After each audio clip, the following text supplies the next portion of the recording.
जितने भी 36 कौम जो यहाँ पर हमारी मौजूद है, सभी के अधिकारों को लड़ने का, सभी को एसटी कैटेगराइजेशन मिले, आपका वन अधिकार अधिनियम 2006 लागू हो, ये दोनों काम हम पुरजोर तरीके से उठाने का काम करेंगे। सुनेंगे नाज़रीन इकरा हसन की स्पीच। उससे पहले बता दें दोस्तों, AIMIM के चीफ असदुद्दीन अवैसी ने दिवाली पर हिंदू मुस्लिम भाईचारे का दिया पैगाम। चलिए पहले सुनते हैं इकरा हसन की स्पीच। तो आपसे गुजारिश है वीडियो को लाइक कीजिए और चैनल को जरूर सब्सक्राइब कीजिए।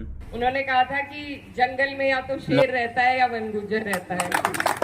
तो आप लोगों का जो जज्बा है, जिस परेशानियों के साथ आप अब भी अपना गुजर बसर कर रहे हैं, आपकी हिम्मत को मैं सलाम करती हूँ और आपकी परेशानियों को अपने दिल में यहाँ से ले जाकर मैं आपसे वादा करती हूँ कि अब जब संसद का सत्र होगा तो आपकी ये आवाज आपको संसद में जरूर सुनने को मिलेगी। साथ ही में जैसे रोमा मैम बता रही थी कि जिस तरीके से मणिपुर में इन्होंने आपस में लड़ाने का काम किया, हमारे लोगों के अधिकारों को छीनने का काम किया, तो मैं ये भी कहना चाहती हूँ कि ये जो सारी लड़ाइयाँ आप और हम लड़ते हैं, जो हमारी परेशानियां हैं, ये सब कहीं ना कहीं राजनीति से जुड़ी हुई है। चाहे यहाँ पर आर्मी को आपके ऊपर इन्होंने काबिज कर दिया हो, या फिर पूंजीपतियों का आपकी जो जंगल की जमीन है वो देने की इनकी मंशा हो, ये सारी चीजें, और चाहे आपकी जो रिजर्वेशन है, मुझे ये भी जानकारी मिली कि यहाँ पर ओबीसी में आप लोगों को रखा गया है, जबकि सही अगर नियम से चला जाए तो एसटी कैटेगराइजेशन होनी चाहिए।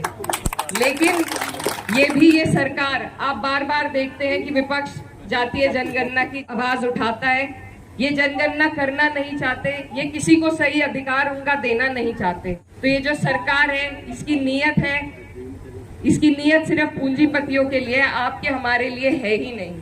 तो मुझे कई बार कई धरनों में हम गए तो लोग कहते हैं कि राजनीति मत करो, लेकिन मैं ये कहना चाहती हूँ कि हर चीज, आपके हर टैक्स, आपका पानी का, स्कूल का, शिक्षा का, चिकित्सा का, हर अधिकार जब सरकार से जुड़ा हुआ है तो राजनीति तो बीच में आनी ही चाहिए।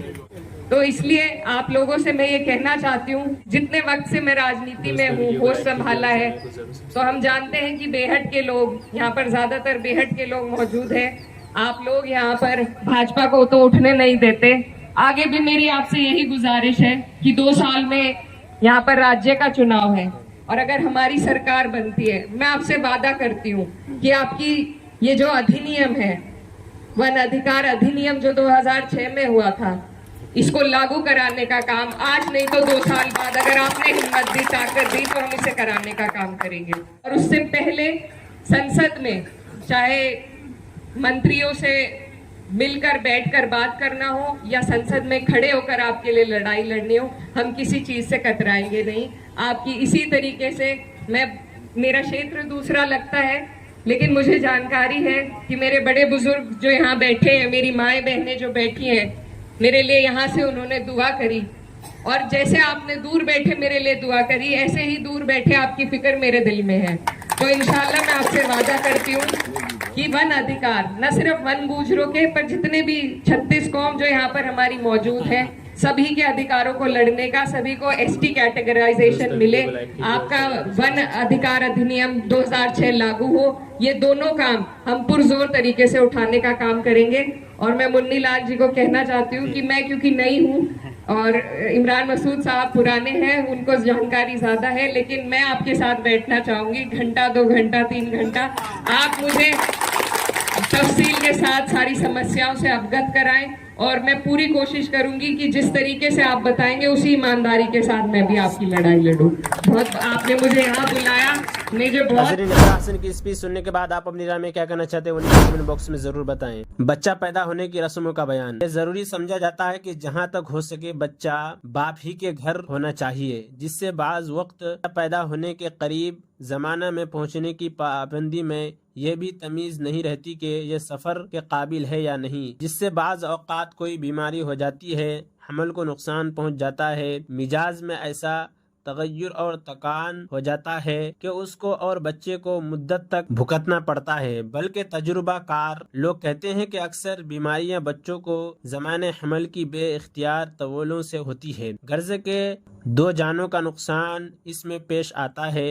फिर ये कि एक गैर ज़रूरी बात की इस कदर पाबंदी की कैसी तरफ टलने ही नहीं पाती, अपनी तरफ से एक नई शरीयत बनाता है, खुसूसन जबकि इसके साथ ये भी अकीदा हुआ कि इसके खिलाफ करने से कोई नहुसत हो गई या बीमारी बदनामी हो गई। नहुसत का अकीदा तो बिल्कुल ही शिरक है, क्योंकि नफ़ा नुकसान पहुँचाने वाला फ़कत अल्लाह है। तो जब किसी चीज़ को मनहूस समझा और ये जाना कि इससे नुकसान होगा तो ये शिरक हो गया। इसी वास्ते हदीस शरीफ में आया है कि बदशगुनी कोई चीज़ नहीं, और एक हदीस में आया कि टूटना टोना टोका शिरक है, और बदनामी और अंदेशा करना तकब्बुर की वजह से होता है, और तकब्बुर हराम होना साफ साफ कुरान मजीद और हदीस शरीफ में मज़कूर है।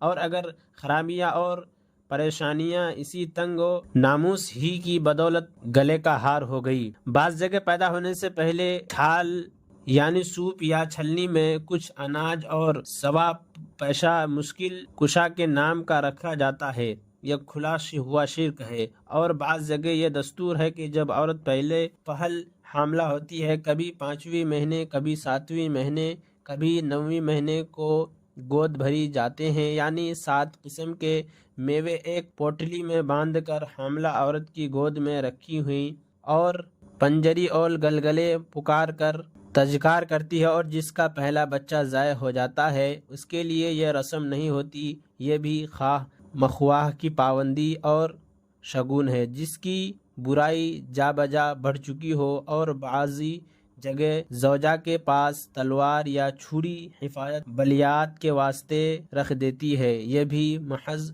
टूटका और शिर्क की बात।